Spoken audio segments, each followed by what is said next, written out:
बहू, ये देखो, सोफा के नीचे कचरा है, वहाँ भी झाड़ू लगा दो।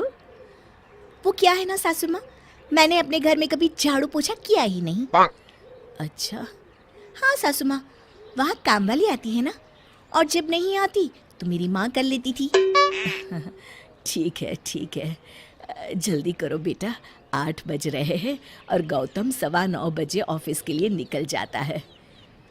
पर सासू माँ, इतनी जल्दी खाना कैसे बन पाएगा? मैं जाकर कुछ तैयारी करती हूँ, तुम भी जल्दी से काम निपटा कर आ जाना। जब विधि नहाकर रसोई घर में पहुंची, बताइए माँ जी, मैं क्या करूँ?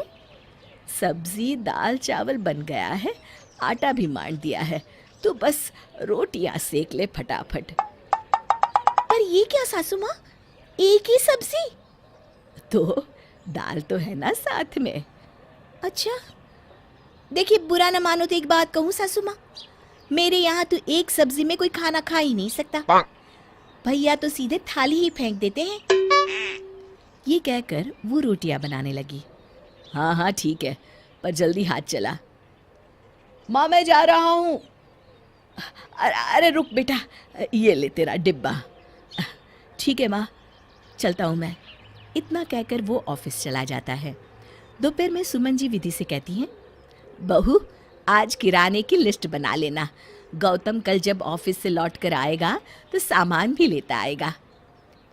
ठीक है सासू माँ, बताइए क्या क्या लिखना है? अब तो रसोई तुझे ही संभालना है, अपने हिसाब से लिख ले, अंदाज तो है ना तुझे? हाँ सासू माँ। और हाँ, पर्ची ध्यान से गौतम को दे जरूर देना। जी ठीक है। दूसरे दिन टिफिन के साथ विधि एक कागज भी देती है। ये लिस्ट जाते समय किराने वाले को देते जाइएगा और शाम को सामान ले आइएगा। अच्छा ठीक है। जब शाम को गौतम लौट कर आया तो बहुत गुस्से में था। माँ माँ, क्या हुआ बेटा, बड़े गुस्से में लग रहा है। ये कैसा किराने का सामान लिखा था माँ? हर बार 5-6 हजार के अंदर आ जाता था और इस बार 15,000 है। 15,000? लिस्ट तो दिखा भला। आटा 20 किलो, दाल 5 किलो, चावल 10 किलो, काजू 1 किलो, बादाम 1 किलो, पिस्ता 1 किलो, देसी घी 5 किलो, लाइजोल 1 लीटर। बहू, कहीं पर्चा बदल तो नहीं गया? नहीं सासू माँ, ये मैंने ही लिखा है। इतना सामान तो किसी प्रोग्राम में आता है बेटा। सासू माँ, तो फिर लिस्ट आपको ही बनानी चाहिए थी। हमारे मायके में तो किराने का सामान ऐसे ही आता है। चुप, बिल्कुल चुप, अब एक शब्द भी नहीं सुनूंगा। मुझे पता है तेरे मायके वाले कितने रईस है। विधि गुस्से में कमरे में चली गई। ये क्या किया बेटा तूने, रुला दिया उसे। माँ, तुमने बातें नहीं सुनी उसकी? अभी उसमें बचपना है, पर तुम तो समझदार हो ना। अरे माँ, तुम भी जा, अब हाथ मुंह धो ले, मैं चाय बनाती हूँ। इसी तरह दिन बीतने लगे, पर विधि की शेखी मारने की आदत ना गई। लेकिन गौतम का इस आदत पर चिढ़ना बढ़ गया। एक दिन सुमन जी उसके लिए साड़ी लेकर आई। बहू, ये साड़ी लो। अरे वाह, तुम दीपावली पर इसी साड़ी को पहनना, हरा रंग तुम्हारे ऊपर बहुत अच्छा लगता है। सासू माँ, पिछले साल सेम ऐसी ही साड़ी मेरी माँ ने बर्तन वाली और झाड़ू पोछा वाली को दी थी। ये सुनकर गौतम को बहुत गुस्सा आया। वो कुछ बोलने ही वाला था कि सुमन जी ने उसे इशारे से चुप रहने को कहा। अगली सुबह गौतम ऑफिस के लिए तैयार होकर बोला, माँ टिफिन बना। बहू, टिफिन तैयार है?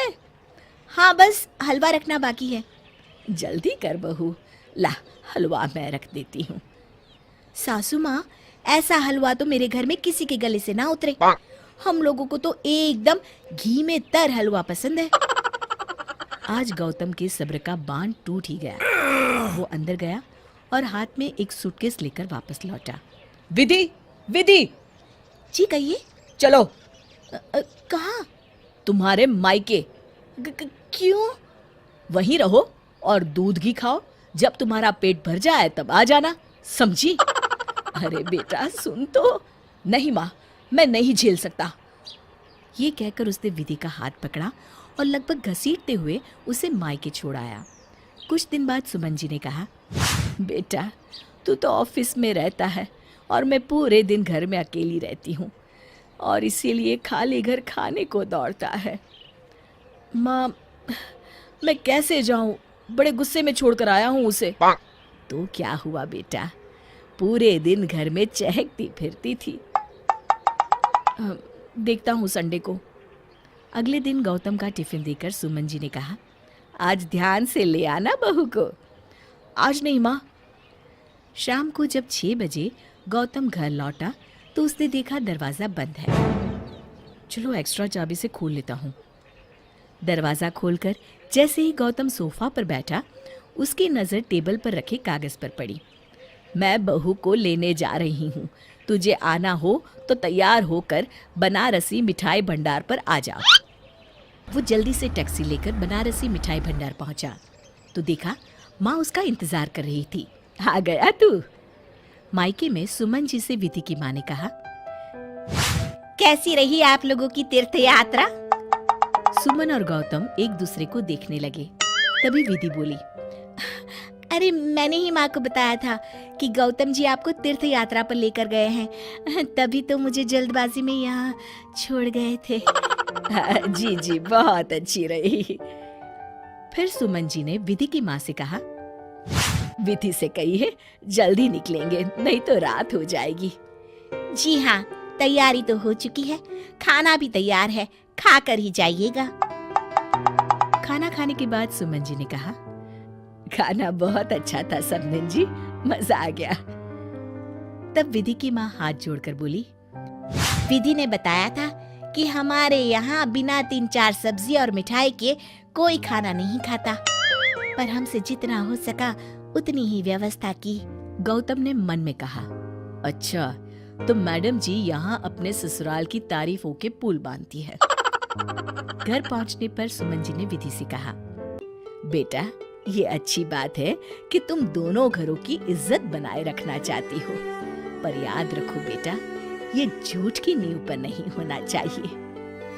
मुझे माफ कर दीजिए सासू माँ, अब बात मेरी समझ में आ गई है। शिक्षा, पर हमें तारीफ उतनी ही करनी चाहिए जितनी सहज लगे।